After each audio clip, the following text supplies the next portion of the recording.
Everyone and welcome back to my channel. आज की video जो है वो है ऑटिज्म स्पेक्ट्रम डिसऑर्डर के बारे में। So let's get into the video. Diagnostic criteria की अगर हम बात करें तो diagnostic criteria autism spectrum disorder के लिए 5 हैं।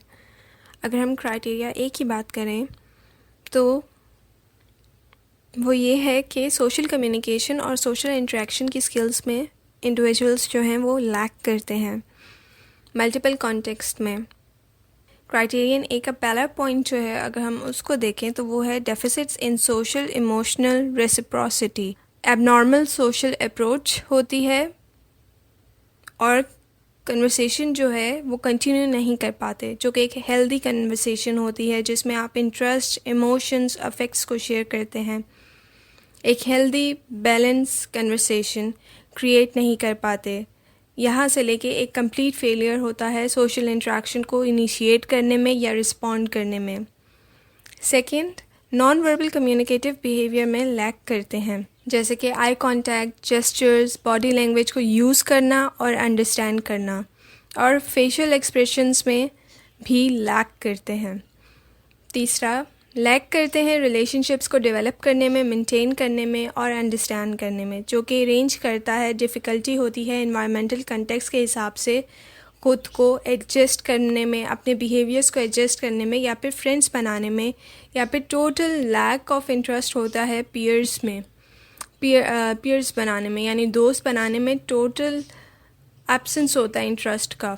इसकी अगर हम एग्जांपल लेते हैं कि एक ऑटिज़म स्पेक्ट्रम इंडिविजुअल जो है, डिसऑर्डर का इंडिविजुअल जो है, उसे अपने आप को एक एनवायरनमेंट में सेटल करने का और एडजस्ट करने का नहीं पता होता, वो नहीं कर पाता। लाइक फॉर एग्जांपल अगर एक शादी है तो that individual doesn't know how to behave और how to adjust himself in that context. और सिमिलरली अगर कोई फ्यूनरल है, मैयत है, तो उसे नहीं पता कि उसने अपना बिहेवियर वहाँ पे कैसे एडजस्ट करना है। एक नॉर्मल इंडिविजुअल जो होता है उसे पता होता है कि ओके शादी है तो मुझे इस तरह बिहेव करना है, और मैयत है तो हमें इस तरह बिहेव करना है। लेकिन एक ऑटिज़म स्पेक्ट्रम डिसऑर्डर के इंडिविजुअल को मुश्किल होती है, उसे नहीं समझ में आता कि वो कहाँ पे किस तरह उसे बिहेव करना है, तो इस वजह से सोशल स्किल्स लैक करती हैं। सेकेंड क्राइटेरियन की बात करें तो repetitive restricted patterns of behaviour होते हैं, यानी बार बार एक ही तरह का बिहेवियर, इंटरेस्ट या एक्टिविटी शो करना, जो कि फॉलोइंग पॉइंट्स में से 2 हो। स्टीरियोटाइप मूवमेंट या रेपिटेटिव मूवमेंट्स, ऑब्जेक्ट्स का इस्तेमाल करना, जैसे कि टॉयज़ को एक ही लाइन में रखना या उन्हें फ्लिप करते रहना। या फिर स्पीच की बात करें तो इकोलेलिया, जिसके अंदर मीनिंगलेस रिपीटेटिव वॉइसेस या नॉइस निकालना। और सेकेंड है आइडियोसिंक्रेटिक फ्रेजेस, जैसे कि कोई भी स्ट्रेंज फ्रेजेस को ले लेना। इकोलेलिया में जो होता है वो बच्चा जो है वो अगले की बात जो है रिपीट करता है और उसे इमिटेट करता है जो कि अगले ने कहा होता है। लाइक फॉर एग्जांपल अगर आप इंडिविजुअल से बोलें कि do you want to cook, तो वो ये आपको नहीं बोलेगा कि नहीं मेरा दिल नहीं कर रहा कुक करने का या हाँ मुझे कुक करना है, बल्कि वो he would be like cook cook cook cook, यानी वो एक ही बार उस वर्ड को लेके रिपीट करता रहेगा। तो ये इकोलेलिया की एग्जाम्पल है। सेकेंड पॉइंट पे आएँ तो फ्लेक्सिबल नहीं होते वर्बल और नॉन वर्बल बिहेवियर में, मतलब एक सेम रूटीन चाहिए होती है उससे वो, और उसको लेके वो बहुत ज़्यादा रिजिड होते हैं और फ्लेक्सिबल नहीं होते वर्बल और नॉन वर्बल बिहेवियर्स को लेके।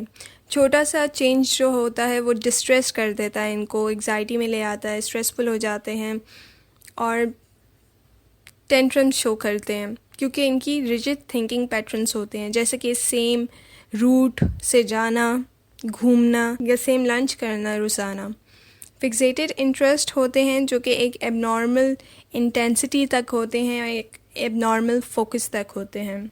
फिक्सेटेड इंटरेस्ट की बात करें कि जैसे कि एक अनयूजुअल ऑब्जेक्ट के साथ इन्हें बहुत ज़्यादा अटैचमेंट हो जाती है और स्ट्रॉन्ग अटैचमेंट हो जाती है।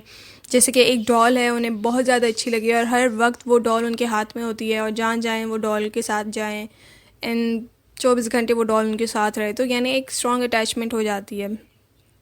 या फिर एक स्ट्रॉन्ग अटैचमेंट हो जाती है एक सॉन्ग से, और वो सॉन्ग को प्ले करते रहते हैं, सुनते रहते हैं, प्ले करते रहते हैं, या किसी भी एक सर्टेन टॉपिक को लेके वो हर वक्त उसकी बात करते रहेंगे या उसके आर्टिकल्स पढ़ते रहेंगे।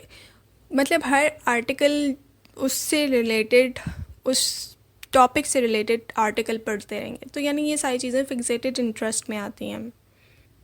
और फोर्थ है हाइपर या हाइपो एक्टिविटी होती है सेंसरी इनपुट या सेंसरी एस्पेक्ट ऑफ इन्वायरमेंट को लेके। लाइक फॉर एग्जांपल अगर कोई स्पेसिफिक साउंड है तो या फिर उसका एक एडवर्स रिस्पॉन्स होगा या फिर बहुत पॉजिटिव रिस्पॉन्स होगा उसको लेके, और दोनों जो हैं वो एक्सट्रीम में जाएंगे, या फिर वो बहुत ज़्यादा हाइपर एक्टिव हो जाएंगे या फिर वो बहुत ज़्यादा हाइपो एक्टिव हो जाएंगे। क्राइटेरियन सी की बात करें तो ये जो सिम्टम्स हैं ये अर्ली डेवलपमेंटल पीरियड में इनका ऑनसेट होता है, ये प्रेजेंट होते हैं, मगर ये तब ज़ाहिर होते हैं जब सोशल डिमांड्स जो हैं उस लिमिटेड कैपेसिटी से जो एक इंडिविजुअल कर सकता है उससे एक्सीड हो जाती हैं। तो तब ये चीज़ें जो हैं, ये सिम्टम्स जो हैं, आपको सिम्टम्स वाज़े होना शुरू हो जाते हैं। क्राइटेरियन डी की बात करें तो ये सिम्टम्स जो हैं ये कॉज करते हैं इम्पेयरमेंट, सिग्निफिकेंट इम्पेयरमेंट आपकी सोशल, ऑक्यूपेशनल और दूसरे इंपॉर्टेंट एरियाज़ के जिसमें आप फंक्शन कर रहे होते हैं, and even in current functioning. यानी इन शॉर्ट ये आपके जितने भी एरियाज़ में आप फंक्शन कर रहे हैं उसको अफेक्ट करते हैं। और फिफ्थ है कि ये डिस्टर्बेंस जो है ये इंटेलेक्चुअल डिसेबिलिटी डिसऑर्डर और ग्लोबल डेवलपमेंटल डिले डिसऑर्डर से एक्सप्लेन ना हो पा रहा हो।